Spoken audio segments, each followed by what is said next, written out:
Welcome to session number 1 on the physics side. Okay. First of all, we're going to go through elements of the things around us, right? Like we've in chemistry, for those of you who've looked at the chemistry, we're dealing with generally the everyday occurrences, and we're looking to see and explain what is happening around us, right? No, we're not looking to understand what is happening at the center of the sun or the middle of a black hole, etc., etc. We're looking, first of all, at the elements around us. The wind, the weather, the things falling, things floating. That's what we're looking at this point in time. In the first part of physics, we're going to be looking at waves, sound, and light. Okay? Now, they're quite important. This is where we get to play with some more toys than chemistry. Unfortunately, playing with chemicals around here is not the easiest thing to do, but we can play with a few things. Like one of my favorites is the good old Slinky Spring. Okay? And for those of you who prefer a little more sort of art, we can use the color one as well. Right. Now, first of all, let's look at waves, okay? Waves. Let's look at a few terms in waves, right? Because we're going to break it down into very simple sort of selection of processes for waves. They're not tough to do at all. Okay. Well, first of all, what is an oscillation?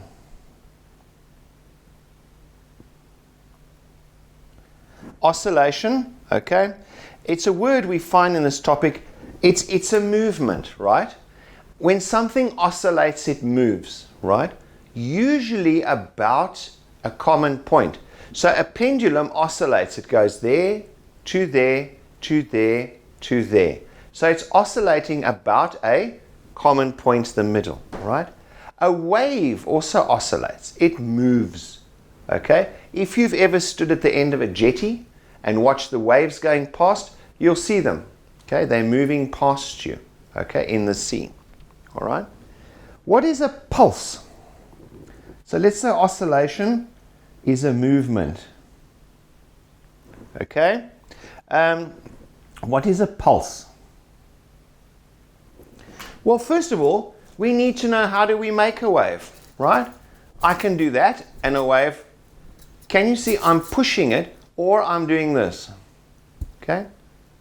I am taking this end and moving it down. What I have done is I have created a pulse, okay? I have sent one wave down, which is my pulse. It's a push or a pull usually, and it comes from an external force, hands, a magnet, or an electric field, all right? So a pulse, okay, is something that creates the wave, okay? And it can be magnet, electric field. Okay, don't worry, we'll get into all these topics, what magnetic fields, electric fields are, etc. But just for the moment, that it can do that. All right. Right. Now, let's have a look at a pulse, okay? There's two types. One is a transverse, and the other one is longitudinal.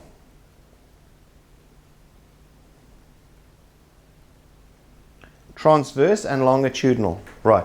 Well, what does it mean, right? Transverse basically is this way, or that way if I'm putting it on the table. I don't know if it's clear, but I'm doing it that way. So it's either up, down, or side to side movement, right?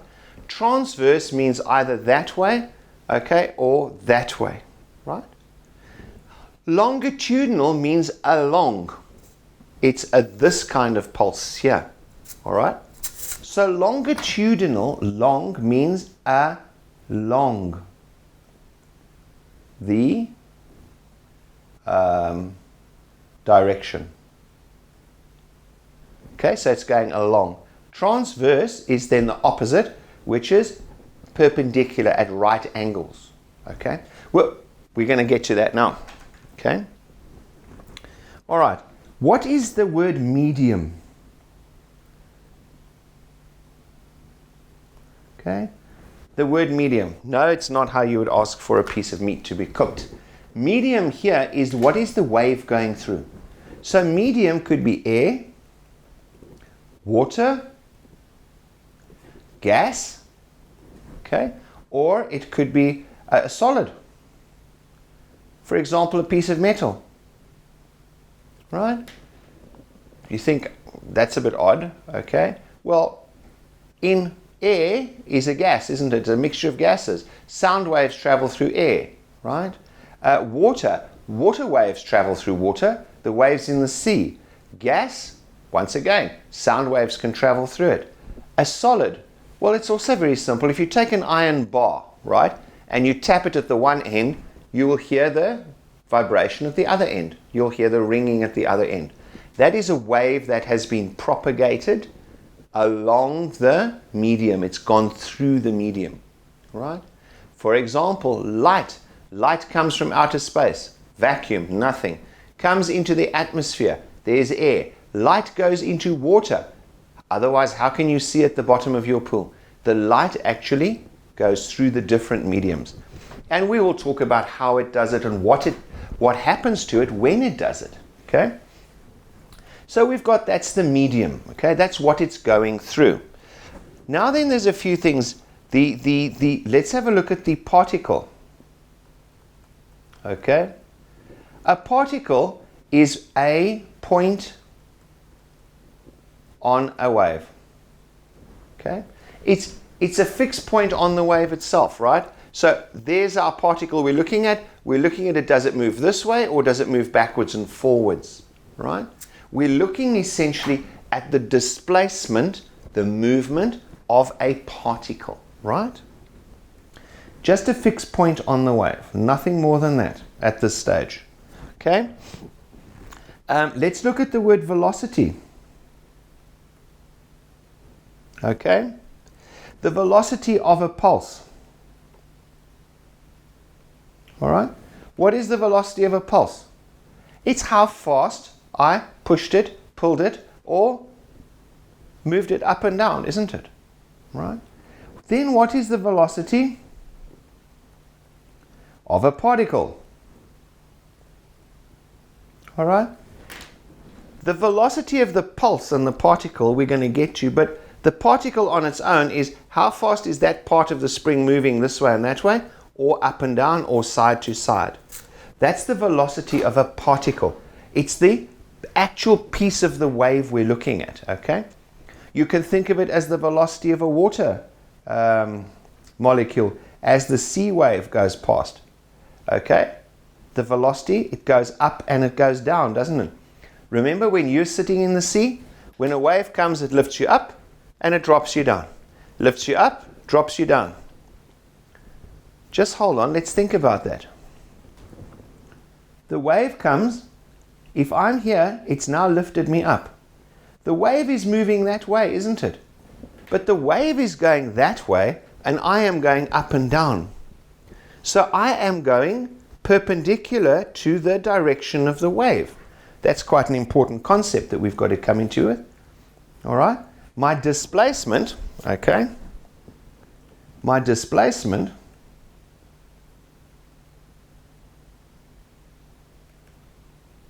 of a particle, I could be the particle, okay? The displacement of the particle, right? Let's just look at this. Here's the sea with no wave. Okay, so that's the level sea. Now all of a sudden, let's change the color. Okay. Now all of a sudden a wave comes. Here it is. Okay. A wave comes in from the sea. What do I do? Which way do I go? Okay. I'm red. I now suddenly go up to the top of the wave. All right.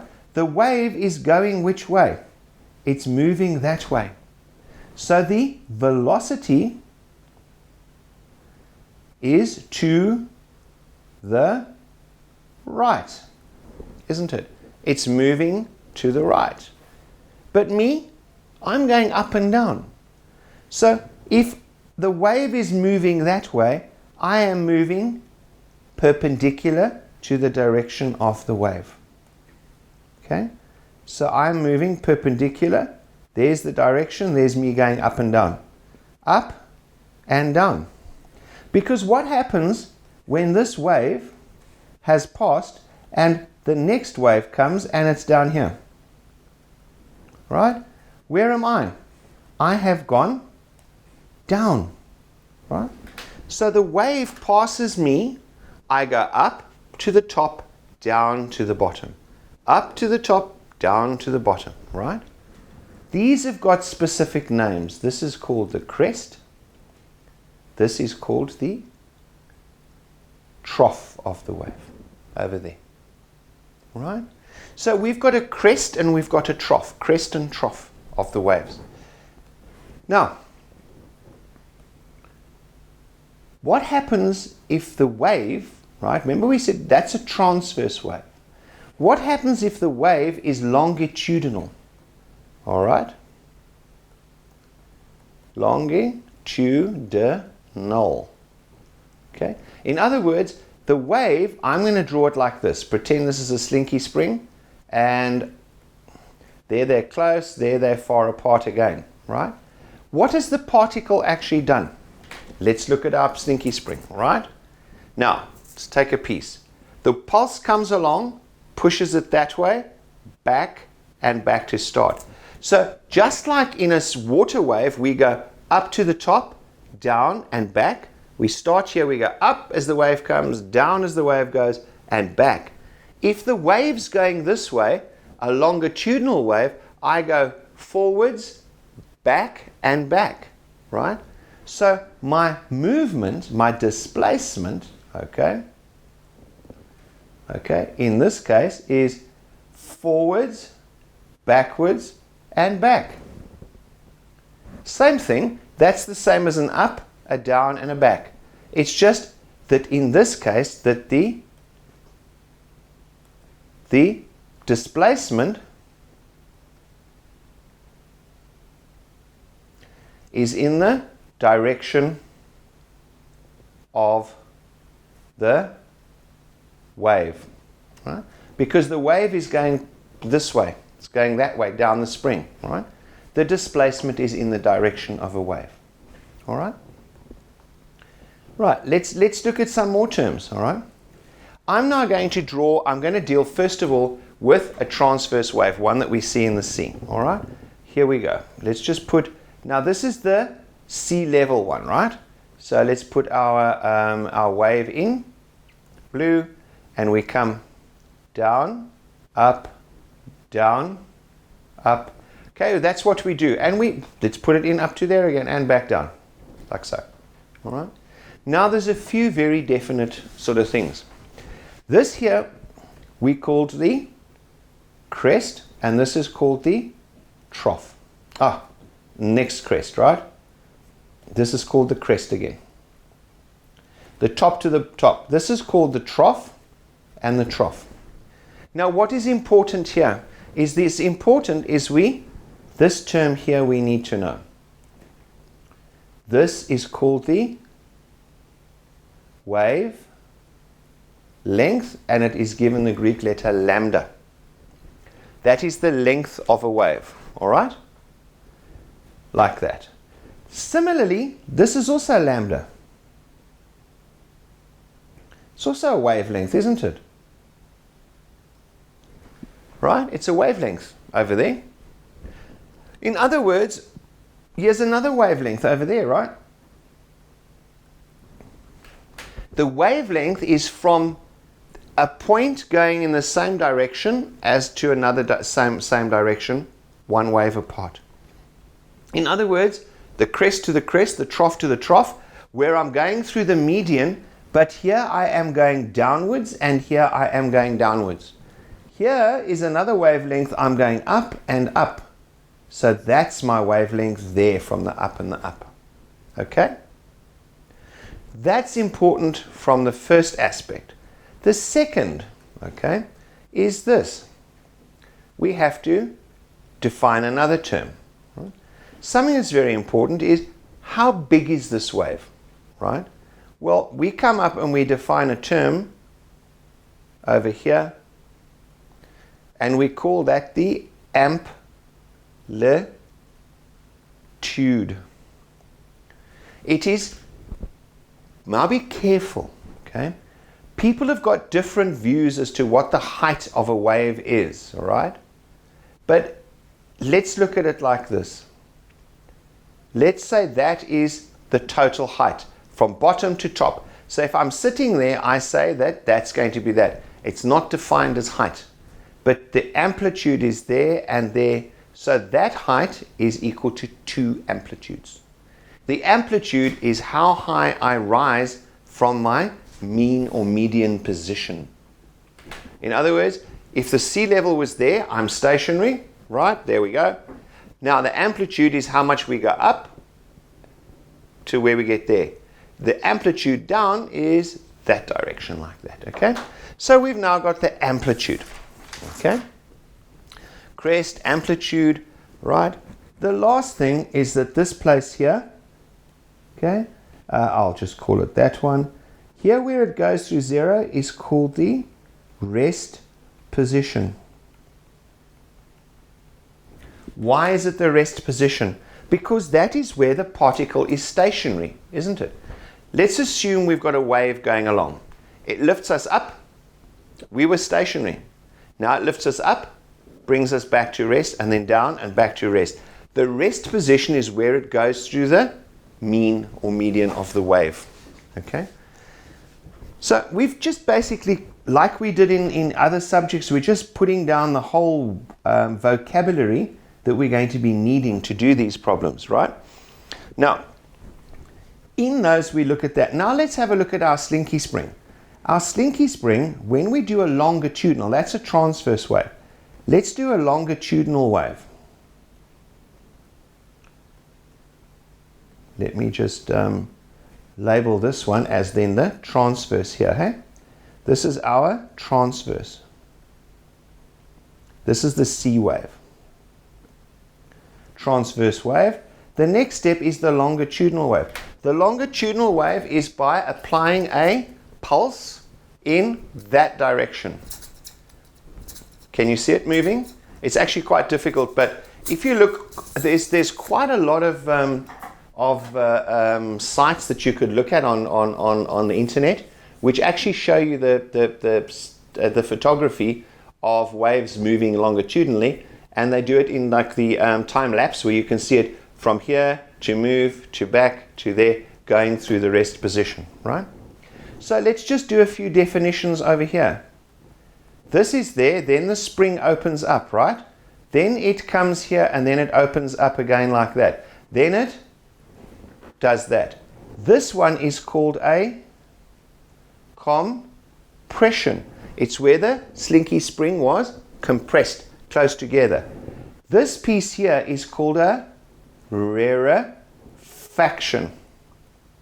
Okay? It's called a rarefaction. Now, similarly, this is one wavelength here. All right? This is one wavelength over there. Okay? Now, that's what we need to know here. Okay? Now, can you see we're going to start looking slightly differently here? Because the particle is moved, it was at rest, it got compressed, opened up, and moved back to rest. Okay? So it passes through a rest position. Similarly, from the middle of a rarefaction to the middle of a rarefaction is also given the wavelength of this particle. Okay? Incidentally, those are things like sound waves, whereas the others are transverse. Okay? Now, let's look at another word. Okay?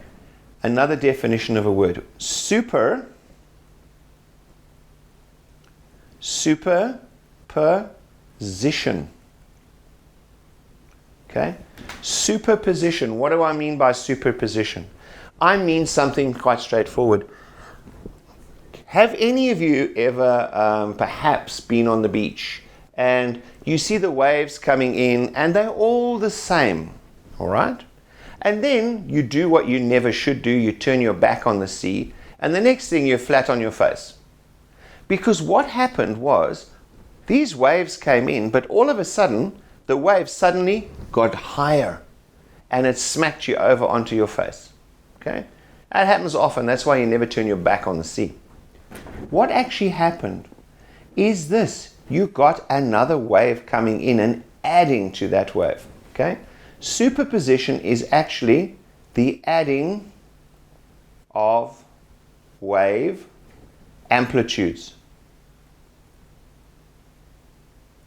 So, if I've got a wave traveling along in this direction, and this wave pulse is like that on a piece of string, then I say to you, all right, I do another wave on the same piece of string going this way, and it's got the same height, the same amplitude rather, let's call it that. What happens when these waves meet? Here they come, here they come, here they come. Okay, now, what happens now? Now it cancels it out. So as these waves meet, what have we got? We've got the wave above over there, right? So this one wants to lift the particle that way. What does the blue wave want to do? The blue wave says, no, no, no, no, no. You must come here. So where does this poor particle on this wave want to? Well, it can't be there because that one says, no, you must be here. The poor particle, all it does is, in effect, it says, nope, I am just going to stay where I am because you and you cancel me out. Let's just look here. The blue here, A, cancels out the black A. Because the A is the same value, it cancels out, right? So the string doesn't move. As the waves pass, it just goes dead, and then the wave goes on after that, right? So after it's passed, okay, what have we got? We've got the black wave continues that way, and the blue one continues that way. Okay? And the piece of string goes up and there it goes down. So when they get together, it cancels out. Now what if we said A was 2 meters and blue A was 1 meter amplitude? What is the wave over there going to be? Well, it's actually logical. The wave over there is going to be 1 meter upwards that way, isn't it? Okay? It's going to be 1 meter up. It's going to be up like that. Okay? So the principle of superposition of waves, okay? These are definitions that you've got to learn. What is the length? What is, wavelength, amplitude? We're going to get to frequencies and things like that now. But let's have a look at another term here, okay? Yep, we'll have a look at another term. Let's look at the word interference, okay? Well, you know, you've often used this word, probably or possibly out of context many times. When waves interfere, for those of you who have a radio not exactly tuned in, right? You can hear another station in the background of yours. The two are interfering, right? Waves that come in the sea, these waves are coming at us like this, and this wave starts coming this way. They start interfering with each other. It's the next logical add-on from the superposition, because we don't just have one wave, we've got a whole series of waves coming at us, right? So these waves, they interfere with one another, all right? And the interference causes some very interesting patterns that we're going to be talking about, right? For example, okay, you get, let's have a look. Let's see what happens with this. Remember we said we've got that wave there, and we had our blue wave down here, right? Okay? Same piece of string, right? What happened here?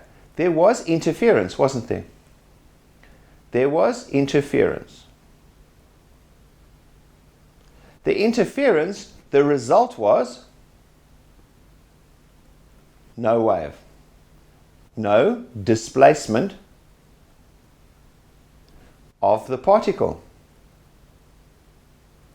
The particle stayed right there. Remember I had it in green? Let me just put it in green. The particle stayed just there because the two cancelled each other out. Right? Now, that means that those two particles are actually, they are cancelling out. So we say that that type of interference is called destructive interference. Destructive because the one is destroying the other one. It's cancelling it out, right? Well, what happens then if we said, all right, we've got a wave going this way with an amplitude A.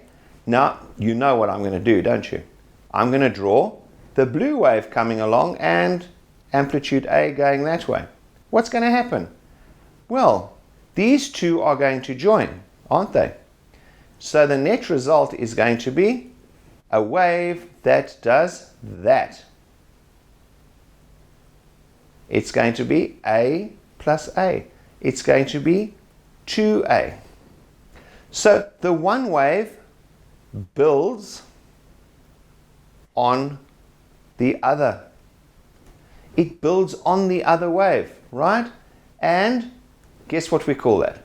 Yeah, constructive interference, right? Constructive interference is this one. It is constructive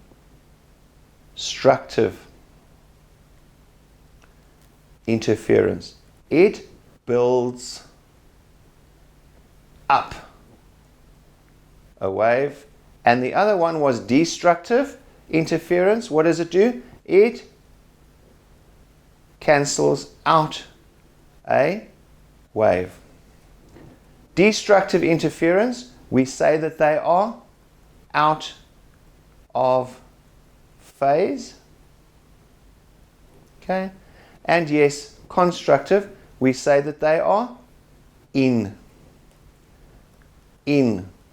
phase. Okay? So there's a few more terms that we've just learned.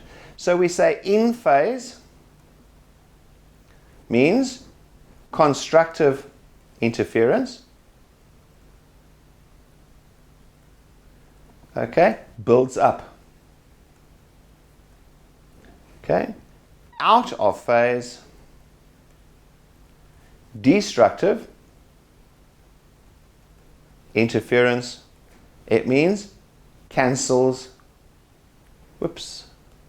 Let me just spell that a little clearer. Cancels out. Okay? Out of phase, they cancel out, etc., etc. All right? The last part, we're almost done with this bit. Okay? The last part is the period. Whoops.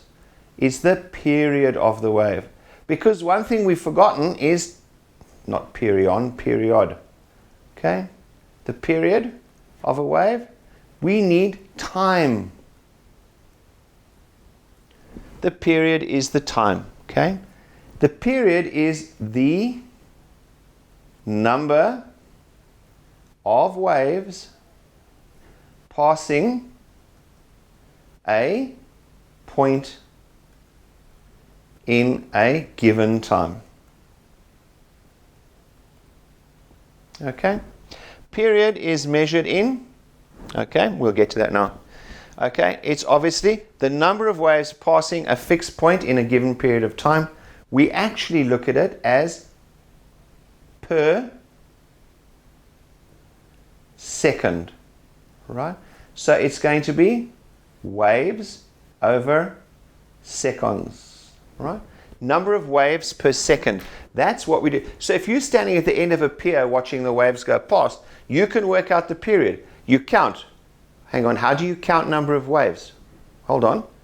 You count the troughs passing you, or the crests. The crests are easy because it's normally the white water on top, right? You're looking at that passing you. So you're saying each and every crest that's passing me, there we go. So I say 1, 2, and then I count the number of waves and divide it by the total time. So if 12 pass me or in 60 seconds, my period is 1 over 60, right? So number of waves, let me rewrite it. It's number of waves over time. and it's waves per second. The last piece of information here, okay, is the frequency. These are all things that you'd have picked up when you're talking about waves. You're talking about radio. You listen to a radio station on so many, right? Megahertz or kilohertz, okay? The hertz is a measure of frequency. Okay? The hertz is a measure of frequency, and in fact, it is, your frequency is F is 1 over time, which is your period. Okay? It's 1 over your period. Okay? So, what does frequency mean? Frequency could be, for example, how many times I'm hitting. Like that. That's giving me a frequency of so many hits per second. Okay? In that case, it was maybe 2 hits per second. Much more. That's like 6 or 8 hits per second, right? And that's a frequency. How many times per second it's hitting. These are going to be when we're doing mechanics in ticker tapes. That's where it's coming in, okay? So it's good. I have gone way over on this one. My apologies for that, but I wanted to get out of the way this so that we can start some of the other parts, the rest of it. Okay, we're going to move on in the next one, and we're going to talk about pitch, we're going to talk about intensity, etc., and do a few examples. Thanks, and we'll see you in Physics 2, Session 2. Thank you.